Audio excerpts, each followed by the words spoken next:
I used to think staying quiet meant I was being the bigger man. I thought I had figured it out. I'd stay calm, don't make waves, be the steady guy. It turns out I was just scared. Scared as hell to rock the boat, to be the guy who ruins a good moment, to risk losing her if I actually said what I was thinking. But I was wrong. And I learned this the hard way in my last relationship. There I was, thinking I was being the perfect partner, never rocking the boat, always keeping things smooth. We grew further and further apart until there was nothing left to save. Silence doesn't keep her close. It pushes her away. And that peace that you think you're keeping, it's just quiet resentment eating you both alive.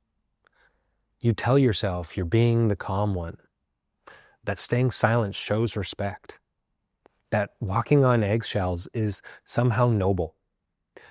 But let's be honest, you're not avoiding conflict for her. You're avoiding it for you. Because deep down, you don't trust yourself when things get tense. No one taught you how to stay grounded when things get hard.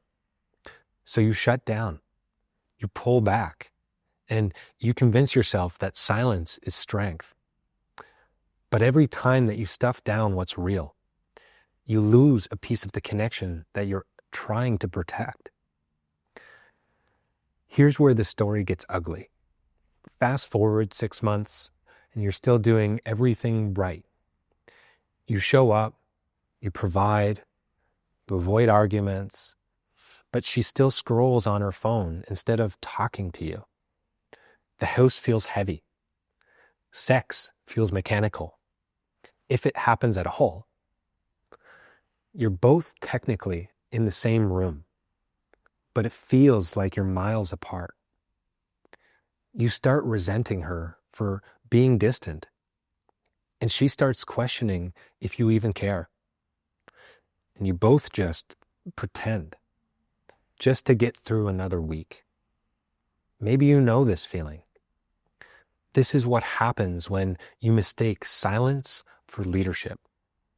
She stops feeling you because you're not really there. You're there physically, but emotionally, you checked out months ago. And that's how you kill what you're trying to save. So how do you turn this around? It starts with one decision.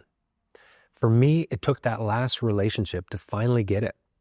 And now in my current relationship, I catch myself when I start falling back into old patterns.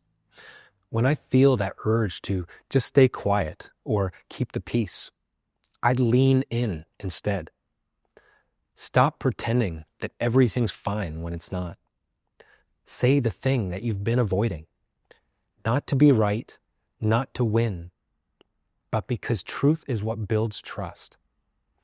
Even when your heart's pounding, especially when your heart's pounding, you don't need the perfect words. You just need to show up real. And the moment that you stop editing yourself to keep fake peace is the moment that she'll start to trust you again. Because when she sees you, raw, steady, unafraid of the mess, she can relax. She can trust. She'll connect to you. Conflict isn't the enemy. Avoidance is. Real leadership, it's being willing to have the hard conversation even when your voice shakes. To hold tension without running away. To tell the truth even when it gets messy. That's what creates real intimacy. And it's what builds respect. So what's one thing that you need to say but you haven't?